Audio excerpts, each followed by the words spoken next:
Hello everyone, welcome to my The Way Home official channel. I hope everyone is having a great day. Before we begin, please hit the subscribe button and give this video a thumbs up. 3 generations of women set out on an insightful journey to reconnect with one another and discover significant insights about their family's history. It sounds like something from the Hallmark Channel, isn't it? There is a catch to this one, and it's a tasty doozy. Time travel.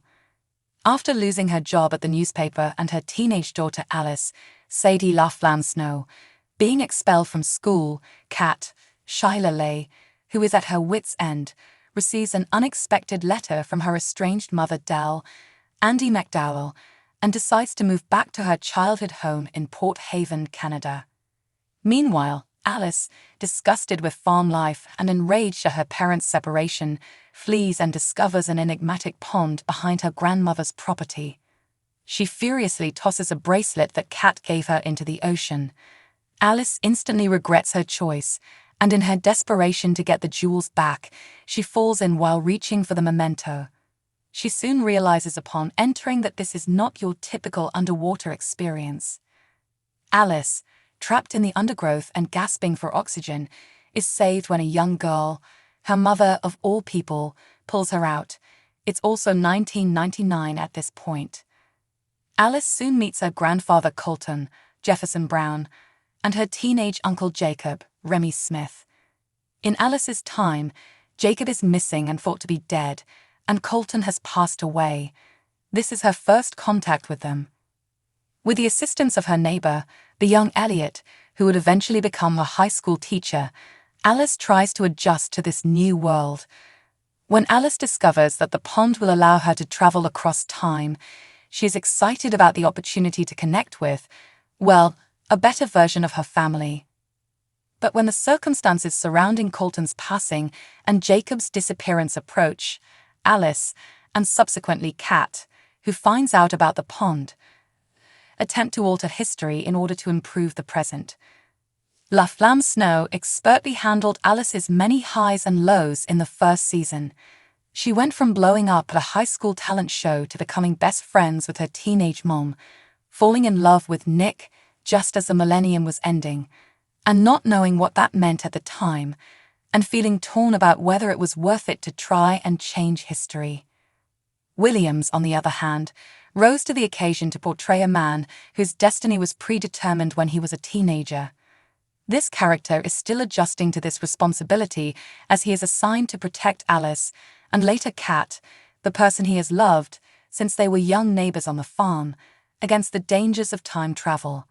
Elliot is a master at revisiting and dissecting the past, even if he doesn't dive into the ocean. At a press conference earlier this week, the performers gave a sneak peek at Season 2 and talked more about how their characters were developed. Here's an edited Q&A. The Way Home returns for its second season on the Hallmark Channel on Sunday, January 21 at 9 p.m. every week. New episodes air. What is your story about diving into the pond? Did you realize that going in and out of the water as frequently as we see you doing so would be a part of the job when you were trying out for the show and discussing what the role may entail? Snow, Sadie La Flamme. No, really. I was aware of the time travel twist. However, even when I received a callback for the job, they said something like, "You time traveled in this scene." And I thought, well, so that's something we have to deal with here. And it really increased the excitement of the scene because, in my opinion, it adds a lot of intrigue and excitement to any scenario in which you can play with a small secret or something you can't reveal to your scene partner. Can you swim? Was the text I received a few days before I was finally able to confirm that I would be joining the project. I think to myself, yeah, I can swim. And I reply, okay, all right. Then they were like, so, we're thinking for the pond.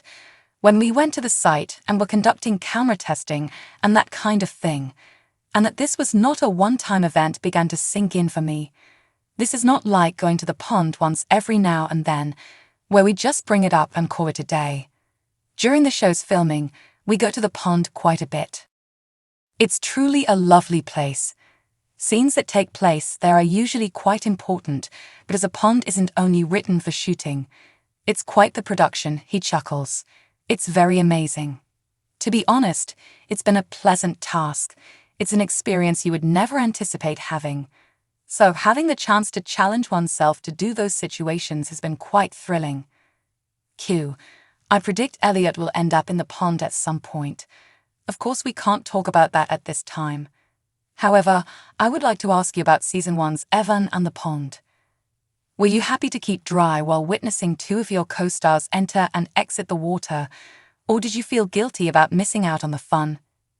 Evan Williams, I was sorry I couldn't demonstrate my support because we shoot in Canada, and we shot there all the way up until mid-December of last year.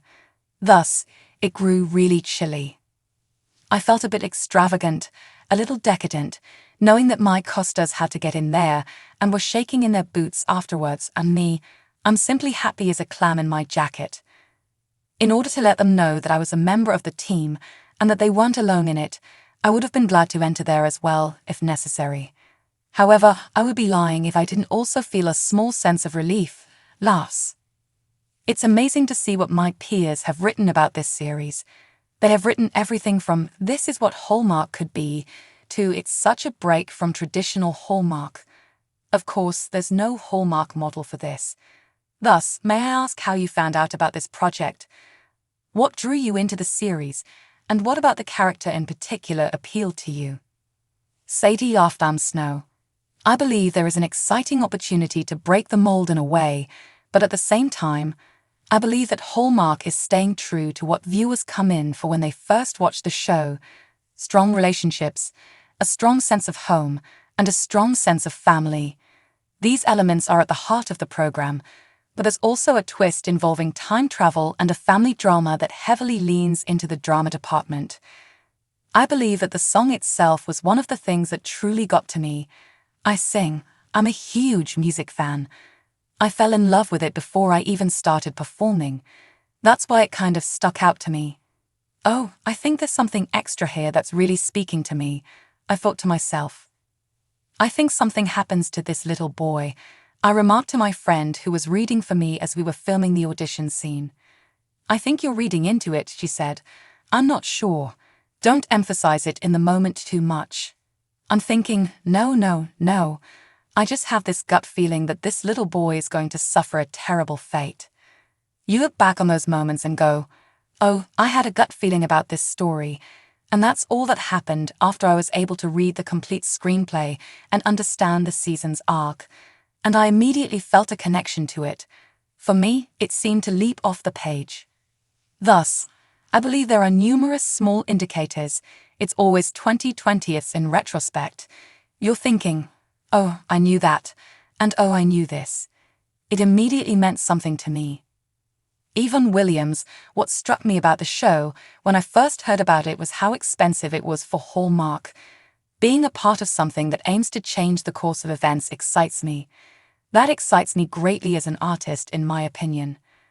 I believe I wasn't the only one who felt that way.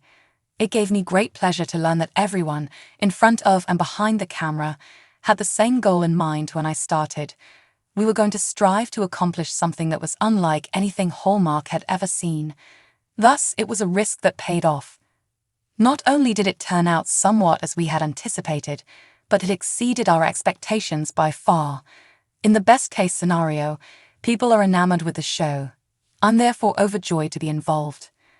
And what I really liked about the role was that Elliot gave you the chance to play Porthos.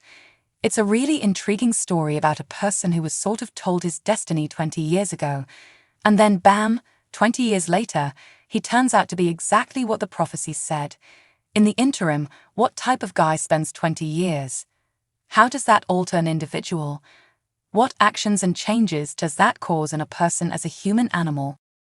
That was incredibly intriguing, and it gave me a chance to act comedic.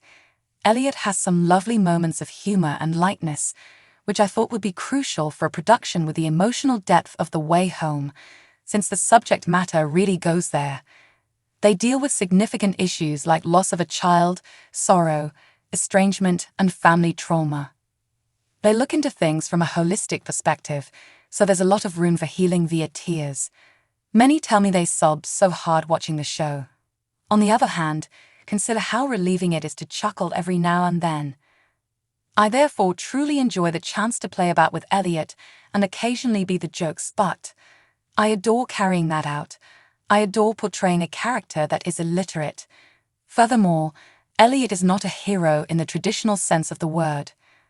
I'm attempting to encourage the better male, the person who may not be the football team captain but still tries to win over someone's heart, who gives a damn and is making every effort. I believe that viewers are also on board with that experience. Thanks for watching. If you like this video, please don't forget to subscribe to my channel and don't miss any updates.